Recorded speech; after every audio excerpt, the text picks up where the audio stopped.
ঠাণ্ডা দিন আৰু কাহ চৰ্দি এই তিনিটা বস্তু এটা সিমিলাৰিটিজ আছে কিয় জানেনে ঠাণ্ডা দিনত কাহ চৰ্দি ম্যাক্সিমাম মানুহৰে হয় কিয় হয় কেনেকৈ হয় এটোতো এটা বহুত কথা সকলোৱে জানে আমাৰ বিশেষকৈ যেটো সাৰাউণ্ডিঙত আপোনাৰ ধূলি ধোঁৱা এনি টাইম বিয়পি থাকে আপুনি নাজানিলেও নেদেখিলেও আমাৰ চাৰিওকাষে এনি টাইম ধূলি কণা বিয়পিয়ে থাকে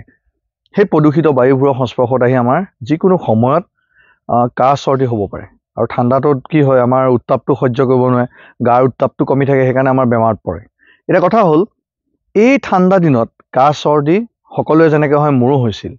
মই এতিয়া যেটো ৰ'দত ৰৈ আছো আৰু যেনেকৈ ৰৈ আছো যোৱা বছৰ একেটা দিনতে মানে 2023 কথা কৈ আছো মই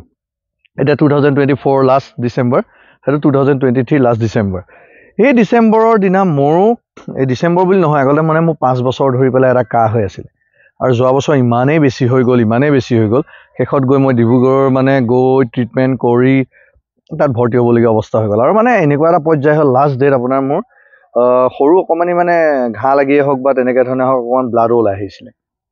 এতিয়া এই কাহিনীটো মই কেনেকৈ ঠিক কৰিলো আপোনালোকক হেতু ক'বলৈকে আহিছো যোৱা বছৰ মই একেটা দিনত যেনেদৰে আছিলো আজিৰ দিনত কেনেদৰে আছো চক মই ভাল পাইছো কাৰণেতো আপোনালোকক ভিডিওটো বনাব পাৰিছো এনেটো ক'ব পৰা নাই কিয় কেনেকৈ হ'ল গুটেখিনি কথা কৈ আছো তাৰ কথা হ'ল কি যোৱা বছৰ তাৰ আগতে জনাই লও যোৱা বছৰ কিমান ডক্টৰক মই দেখালো হেতু আপোনালোকে জানি লও যোৱা বছৰ মই মিনিমাম আপোনাৰ 15 to 16 ডক্টৰক দেখুৱালো মানে 15 পৰা 16 জন আৰু তাৰ লগত পইচাটো কিমান গৈছে আপুনি নিজে ভাবিছে ইমান ডাঙৰ যেটো একদম মানে পেনিসিলিন এসবেক্টাম বেজিও মুক দিয়া হ'ল নাই ভাল নহয় দৰব মোৰ ওপৰত বহুতখিনি মানে গৱেষণা কৰা হ'ল দি নাই নহয় হোমিওৰ যেটো ভাল বুলি কয় যোৰহাটৰ ওৱান অফ দা মোষ্ট ভাল ডক্টৰ এটা নাম নকওঁ মই টিআৰ ফুকন ৰোডত থকা এজন হোমিও ডক্টৰৰ পৰা আৰম্ভ কৰি বাঘমৰাৰ এজনৰ পৰা আৰম্ভ কৰি মানে বিভিন্ন ধৰণৰ হোমিও ডক্টৰ দেখালো তেওঁলোকৰ আচলতে ভুল নাই কিন্তু মোৰ বস্তুটো ট্ৰিটমেন্ট কৰিব পৰা শক্তি হেকিটা নহয় আচলতে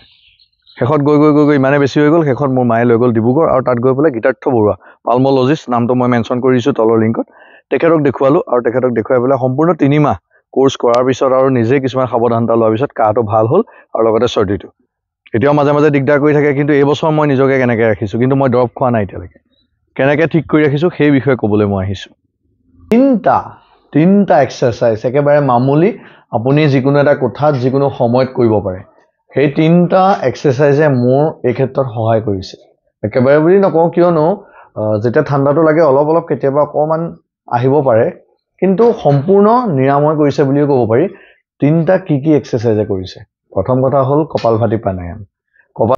কপালভাতি প্ৰাণায়ামটো যেহেতু আমি কৰিবই লাগে সকলোৱে জানে আমাৰ শ্বাস প্ৰশ্বাসৰ কাৰণে বহুতেই দৰকাৰী এটা কপালভাতি প্ৰাণায়ামটো যেতিয়া আমি কৰি থাকো কপালভাতি প্ৰাণায়ামটোৱে আমাৰ শ্বাস প্ৰশ্বাসৰ লগতে আমাৰ যেটো কফ জমা হয় বুকুত সেই কফটো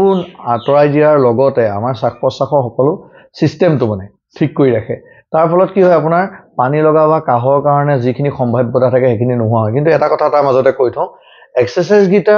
যেটো মানে প্ৰাণায়াম তিনটাই কৰিব লাগিব আৰু তাৰ লগত স্মুথিং কেইটামান এক্সাৰসাইজ মই কৈ আছো গুটেখিনি শুনক ভালকৈ প্ৰাণায়ামটো এদিন কৰিলো এদিন এৰিলে নহব মাজত যদি মই 2-3 দিন গ্যাপ দি দিও অকমান সমস্যা আহি যায় আজি 3 দিন মান কৰিব পৰা নাই কিবা কাৰণত আসলে আপোনালোকক মই এইকাৰণে ক'ব বিচাৰিছো যে কন্টিনিউটি ৰাখিব লাগিব কন্টিনিউ ডেইলি আধা ঘন্টা দিয়ক মাত্ৰ বেছি নহয় কপালভাতিৰ পিছত অনুলোম বিলোম কৰক অনুলোম বিলোম ওয়ান অফ দা বেষ্ট প্ৰাণায়াম যেটো আমাৰ নাকৰ যিখিনি মানে আমাৰ সাইনাসাইটিছৰ পৰা আদি কৰি মানে আমাৰ মাইগ্ৰেনলৈকে ঠিক কৰি ৰাখে আৰু হেতু আমাৰ কাহ আৰু চৰ্দিত সঁচাকৈ উপযোগী খালি এটো নহয় আৰু বেমাৰ হলে মই কৰিম হেতু নহয় মই যেহেতু যোৱা বছৰ আৰম্ভ হৈছে অক্টোবৰৰ পৰা মই অক্টোবৰ মানৰ পৰা কন্টিনিউ কৰিব লাগিছে তাৰ আগত অলপ মাজে কৰি থাকো অক্টোবৰ মানৰ পৰা কন্টিনিউ কৰি আছো কেতিয়াবা মাজত খালি 3 দিন 2 দিন কিবা কাৰণত থাকি যায় কিন্তু কন্টিনিউ কৰিব লাগে মই নিজকে কওঁ যে কন্টিনিউ নাই কৰা বেয়া কথা হৈছে ইয়াৰ পাছত লগতে হওক ভামৰি আৰু শেষত আপুনি গাটো গৰম কৰিবলৈ দুটামান পুশ আপ মাৰক আৰু লগতে সেট আপ মাৰক যদি পুশ আপ সেট আপ একো মাৰিব নোৱাৰে তেতিয়া হলে যেটো আপোনাৰ সূৰ্য নমস্কাৰ তো সূৰ্য নমস্কাৰটো 5 বাৰ মান কৰক বেছি নহয় এই কেইটা টিপস আপুনি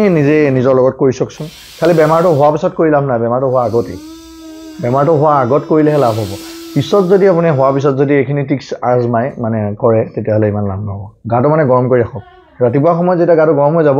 আলটিমেট আপোনাৰ বেমাৰ ভাল হৈ যাব চাওকচোন মই নিজে ইমান দিনীয়া এটা কাহ ৰেহাই পাইছো যেতিয়া আপোনালোকক মই এনেইতো আপোনাক টিক্সখিনি দিব নাযাওঁ ন